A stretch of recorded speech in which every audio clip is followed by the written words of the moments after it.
This episode of the Human Experience Podcast is brought to you by Find Mindfulness. Mindfulness these days is huge. Mass media is starting to understand the benefits of taking time to pause and reflect. Have you ever been interested in mindfulness and meditation? Have you ever wanted to create a practice, but you just fall off track? Well, this is where Find Mindfulness comes in.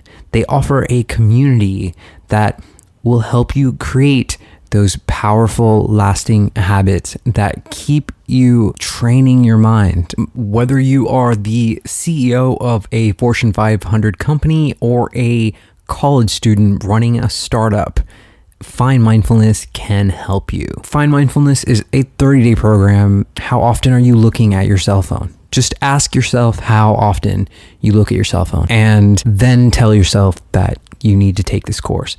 Mention the Human Experience. Go and sign up right now at www.findmindfulness.com.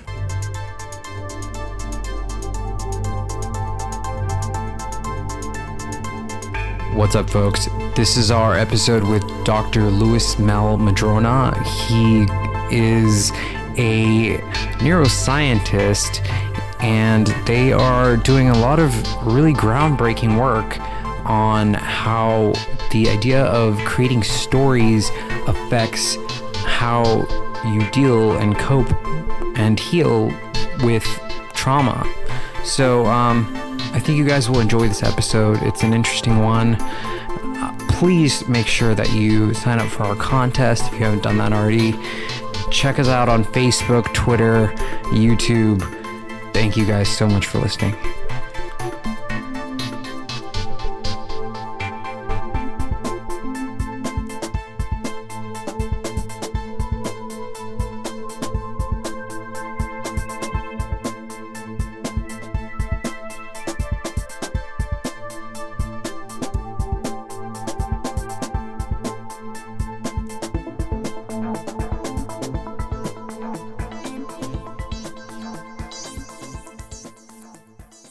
The Human Experience is remapping the neural networks in your brain as we speak to my guest, Mehl-Madrona.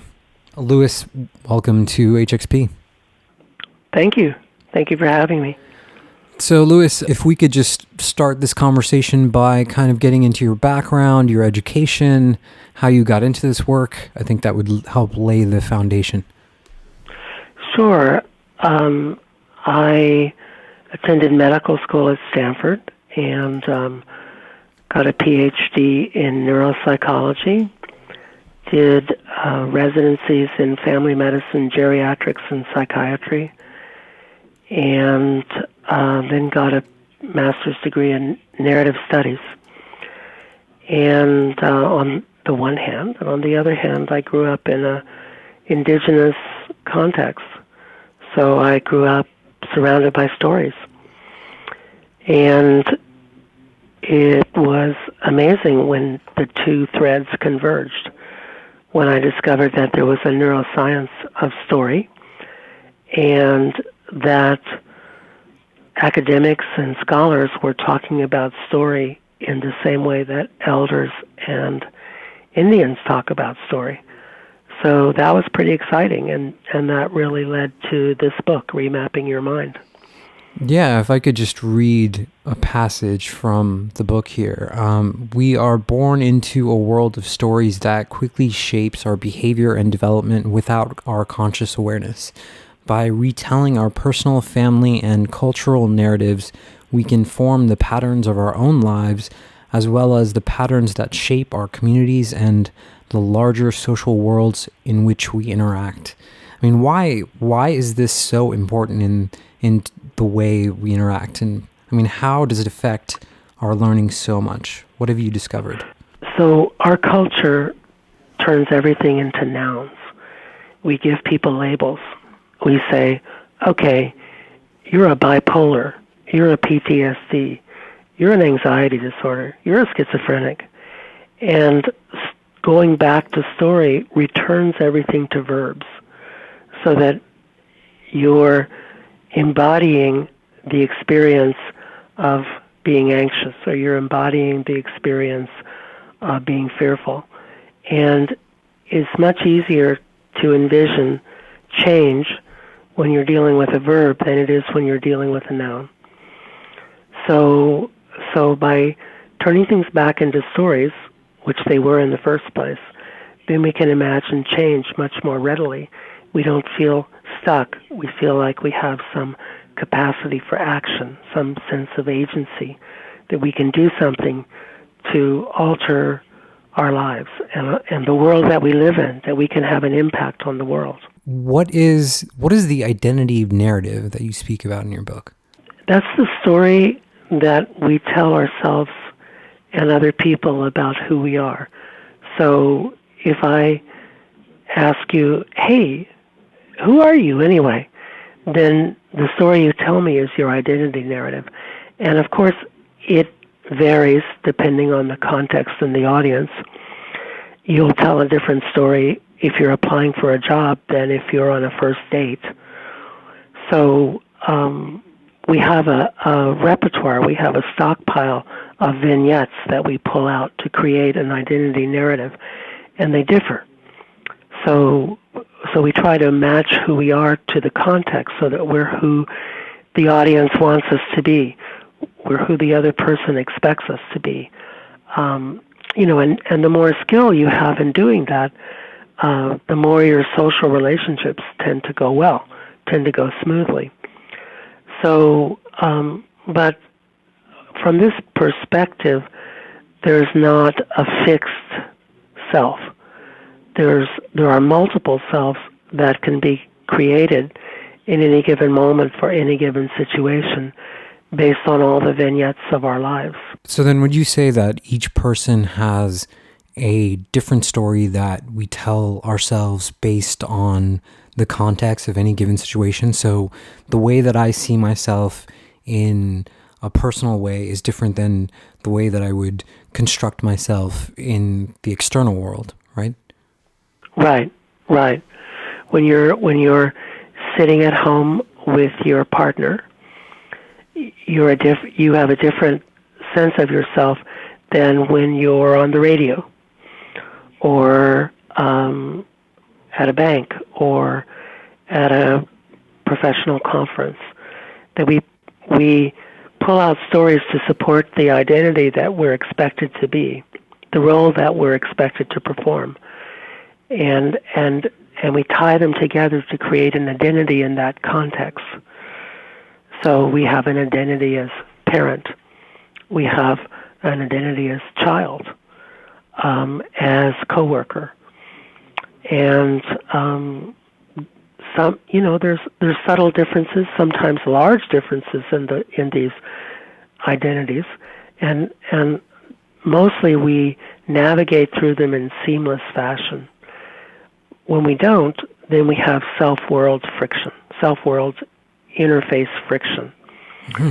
Sparks fly, and things don't go so well. Mm-hmm. And sometimes people get labeled, they get diagnosed, and get told that they need treatment. How do we use this narrative to address healing and to address illness? So in its most simplistic form, I'll give you an example from my mother. My mother has a story that says, ladies don't sweat. Now, my mother was born into poverty, coal mining country of southeastern Kentucky, and it was her dream to become a lady. And thanks to Berea College, which gives free education to Appalachian youth, she got to do that. So once she was graduated from college, it was her steadfast desire to never sweat again. She could glow, but she would not sweat. So fast forward 60 years later, my mother has to have her aortic valve replaced. And she's sent home with a piece of paper that says, come to cardiopulmonary rehab. We will make you sweat. So what does my mother do? The first thing when she gets home is to hide that piece of paper in the bottom of her cabinet. No one's going to see that. No one is going to make her sweat. Now, I happened to find it, and I showed it to her, and it led to an intense case of the vapors. I don't know if you've ever seen the vapors, but it's a southern illness in which the person puts their arm to their forehead and says, "Oh my, I feel faint. I must go to bed." So consequently, my mother didn't have as good an outcome from her aortic valve surgery as she could have, because she would never go to rehab. And simplistically, again, people have stories about food, and some of those stories don't work really well if you're a diabetic. I've met people that will not change how they eat because it's more important to them to eat with their family and to eat what their family's eating than to die of diabetes. So our stories are powerful in our health, and I think we, Barbara and I, my co-author in the book, we take it further, and we play with the story that the illness would tell about the person it's living within, because we think that it generates metaphors that help us to understand the illness. So let's say that you have hip pain. So here's somebody I worked with recently, and so we got hip pain to talk, and hip pain turned out to be a grumpy old woodchuck, and this grumpy old woodchuck said, "You're just always driving me. You're just always making me work. You're just always pushing me to the limit. You never take care of me. You never get any pampering for me. I want some pampering. Give me some pampering. Stop trying to force me to get better." So the question, to the client was, "Well, so does that make any sense?" And he said, "Well, yeah, I really haven't been going for any kind of treatment. I've just been trying to ignore my pain and just push through it and visualize getting better." So I said, "Well, what about, making an appointment with an osteopath?" He said, "Well, I guess I could try that." So once he started getting work done, he started getting better. So his pain had a story about him that was quite accurate and annoying to his pain. And he had a story about his pain that was quite accurate for him and annoying to his pain, which was, by God, if you've got a pain, you just push through it and tell it to get better and pretend that it's not there. So it took negotiating that story with both the pain and him for him to go get help and for the pain to start improving. So if I'm understanding this correctly, so that the narrative that I tell myself through a story can determine whether I am healing or not healing. Yes, because it reflects, it's the stories that you live by. So we tell ourselves stories about how to live. What are the virtues that we should follow? What does a good life look like anyway? And what am I willing to sacrifice for a good life? So I have a nephew who's visiting right now, and he's in college, and he's not exercising, and it's not very good for him. And he knows if he exercises, he'll stop feeling depressed, and his work will improve, and everything will go better. But his notion of exercising is that he should run 10 kilometers in the freezing cold outside in Montreal, where he goes to college. So, well, that doesn't sound like fun. But that's his story about what exercise is. So my wife has been saying to him, "Well, why don't you go to the gym and in the warmth, in the nice warm gym, why don't you walk on a treadmill and watch TV while you're doing it? Or read one of your books for school?" That could be exercise.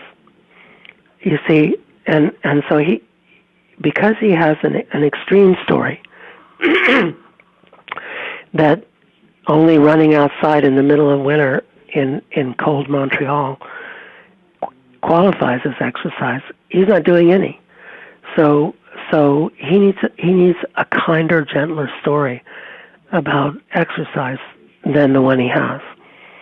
And in psychiatric conditions, which I work with to some degree, we have stories about how to get what we want from the world, and you could think of them as strategies for how to move around in the world. If your strategy is to throw a tantrum, that might not always work. It might backfire. If your strategy is to never say directly what you want, but to make hints, you might never get what you want. It might be really frustrating. So this seems like something that is pretty cutting edge. I mean, has cognitive neuroscience kind of picked up on what you guys are doing, or are people still of understanding this? No, there's a journal even called the Neuroscience of Fiction, and it's published out of the University of Toronto. And neuroscientists are really excited by this whole idea of narrative. It turns out that there's a circuitry in the brain that does nothing but produce stories. It's the story brain. And, it runs along the midline from front to back. And it's what we do on idle. It's also called default mode network. So when our brain is on idle, we sit around making up stories about other people and what they want and what we want from them and how to get what we want from them and how to talk to them to get what we want from them. And I know that anyone listening who's ever commuted can relate to this. So if you're going home on a train, or if you're driving home in a car, or walking home, riding the subway, you're thinking about who's at home and what the condition was of the relationship when you left home, and you're fantasizing what you should say when you get home. Maybe you're trying to decide whether to pick up flowers, Chinese takeout, chocolate, or to stop off at the pub for a pint before you brave the slings and arrows of home.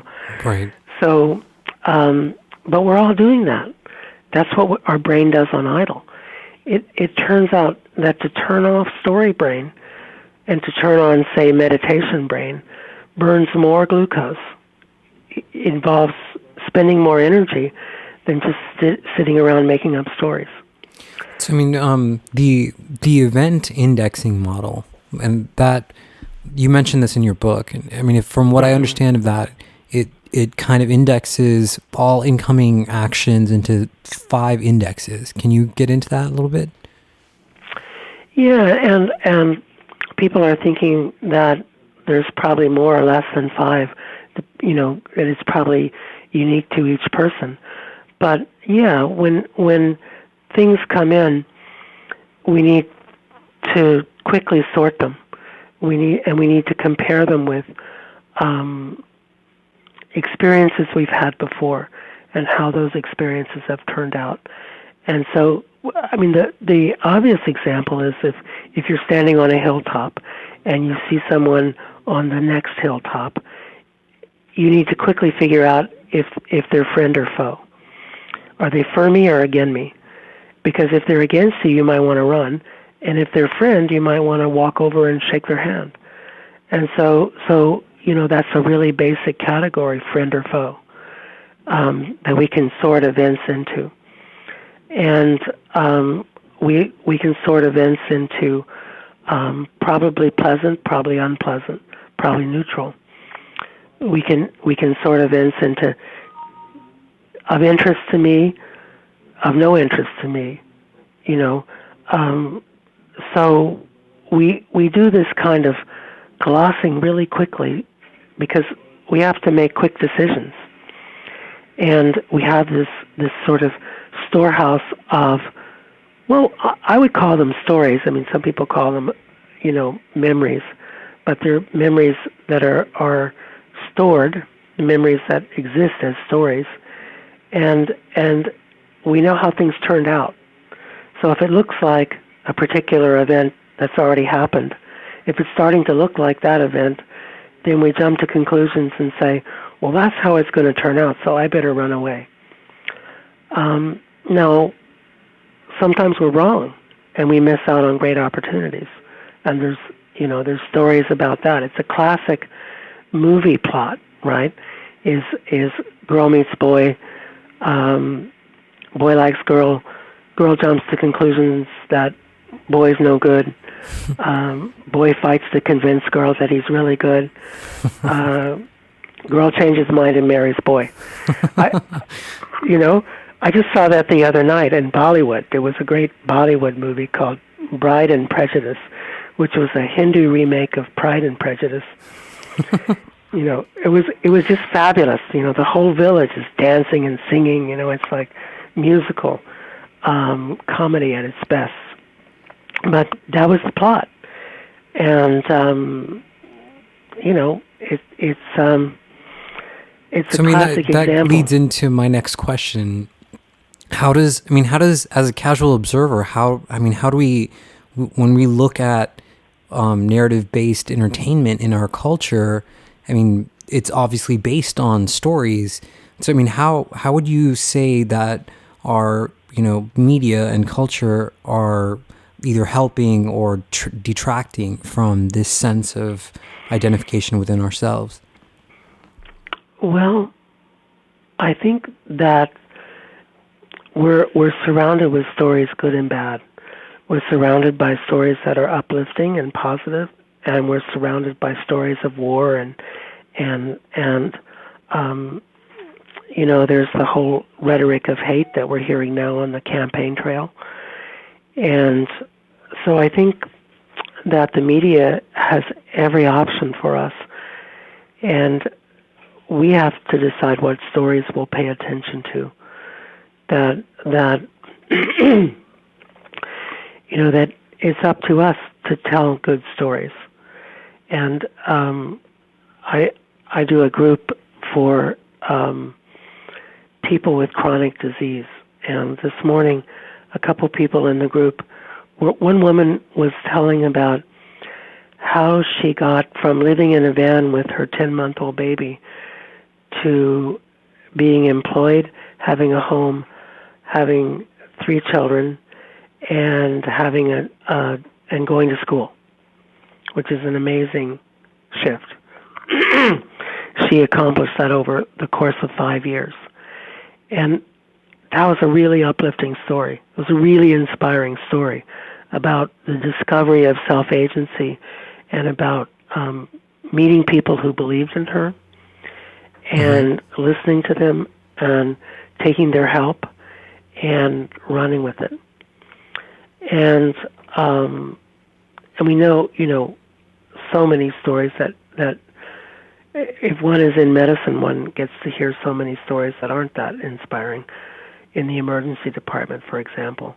And then the person immediately who came after her was a young man who told an amazing story about sitting around with nothing to do, drunk on the reservation. And somebody sent him a plane ticket to come here to Maine. And he did. And he got here in a snowstorm. He came from a warm climate. He got here in a snowstorm with shorts, sandals, and a T-shirt. And since then, he taught himself how to design websites. He's making YouTube videos. He's being really successful as a dancer. He's gotten married. He has 2 children. He's turned his life around, and that's really inspiring. Yeah, it is really intriguing. Sorry to interrupt you there. No. If we could just get into the science of it, I mean, what is happening in the brain? What parts of the brain are being activated as we access these stories in our minds?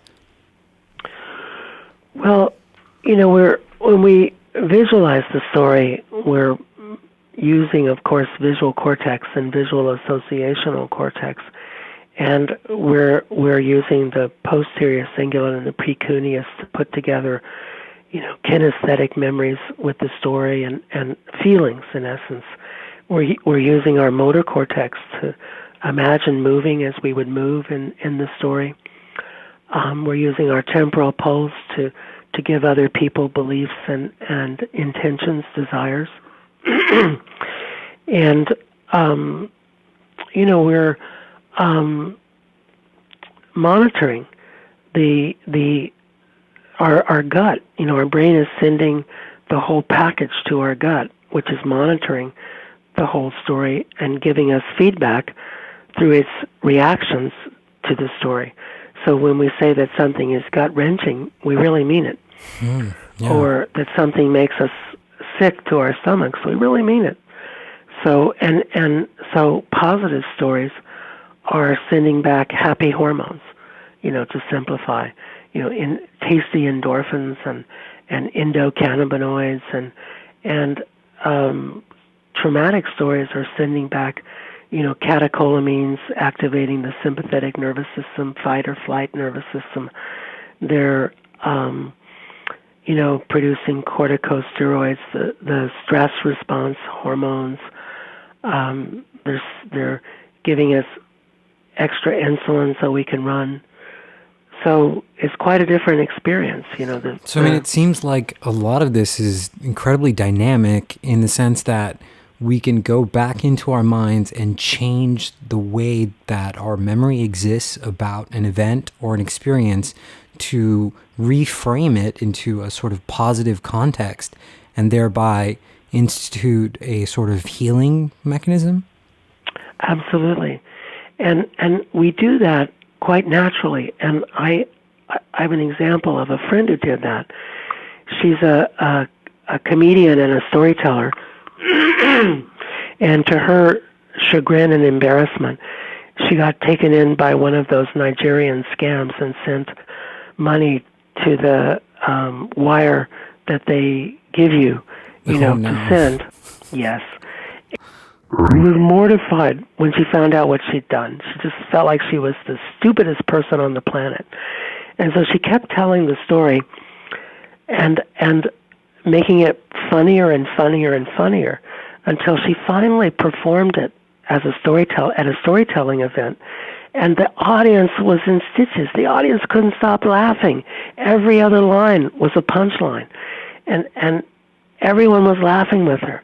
And it was such a beautiful example. I mean, and a simple example, a lot, but similar to what people do for more severe trauma. Maybe they don't make it quite as funny. But she had metabolized her shame and her embarrassment into humor. And it was just incredible to see her a week later performing this story that was so incredibly funny about, the money that she gave away to the Nigerians. And so, people who have been terribly traumatized, say in war, there's something called narrative exposure therapy, where a peer listens to them tell the story until it doesn't trigger anything anymore. It's just a story. So they just keep telling it and telling it and telling it until the emotional component is gone. It's just a boring story. And then they can move on. So, I really want to ask this question, and I think this is important. There's a lot of research right now that is kind of coming out with the use of psychedelics, psilocybin, and ayahuasca to kind of treat PTSD, MDMA-assisted therapy. What is your opinion on that, and what is your stance on that in regards to the research that you're doing? Well, I've read some of this work, and I think that it's potentially positive in the sense that what it seems to do is that it jars people loose from the story that they've grown accustomed to, that they've grown attached to. And I have a colleague at the University of Arizona who studies psilocybin for obsessive compulsive disorder. And when I read the descriptions of some of his subjects, it sounds like what the psilocybin does is it completely shifts their point of view. And they exit this rigid mindset and can see things from another framework. And I think if you're working with a skillful therapist I think that can be positive. I think it could be dangerous if you're doing it on your own, because we need a scaffolding. If we're changing stories, typically we need a scaffolding to hold us up during the transition. And without that scaffolding, things could fall apart and come undone, I think. But and I remember reading some of the early LSD research, and it was certainly promising as a possibility, though it quickly got shut down and never to see the light of day again. But there are these possibilities, and I think ketamine may do some of that. It's a intravenous treatment for severe depression that's being done in some hospitals. And my sense is that when it works, it dissociates people from their habitual story long enough that they can see the world differently. Wow. And then when it's over, they've had the experience of having seen themselves from a different lens, from a different standpoint. Right. We've established that a narrative, our unconscious and conscious narrative, is completely essential to our healing and how we progress through, our psychological disorders, our physiological disorders. I mean, in your opinion, what can a person do that is perhaps listening to this show right now with a problem that they may be struggling with, to kind of help themselves, or a short technique that you could give someone? One of my favorites is to take a problematic situation and write about it but in the third person. So we get stuck when we journal in the first person, and we say, I think this and I think that, and they did this to me, and et cetera, et cetera. Put it all in the third person. Once upon a time, there was a man who worked in a hospital and had an argument with the cafeteria, about not having gluten-free bread, or and so when we write it down in the third person, lots of times we can see things that we couldn't see when we were just thinking about it in the first person. And there's another technique that is rampant in children's literature, which gives us even more distance and perspective, which is to turn all the characters into animals. And so make the grumpy cafeteria worker into an hippopotamus. A hippopotamus, absolutely. And what do you want your character to be? Are you a coyote or a woodchuck? Are you a raccoon? What jumps out for you today? And sometimes that's just amazingly illuminating in terms of seeing it differently, stepping out of the rut and taking a different look at the situation. You mentioned heroes, the hero of a story. Why is that so important to the story? Well, the hero's journey Joseph Campbell. Joseph Campbell. It's thought by some neuroscientists to be a metaphor for adaptation. And so in the hero's journey, things are going along fine. Everybody's happy. Nothing much is going on to ruffle anyone's feathers. And suddenly things change.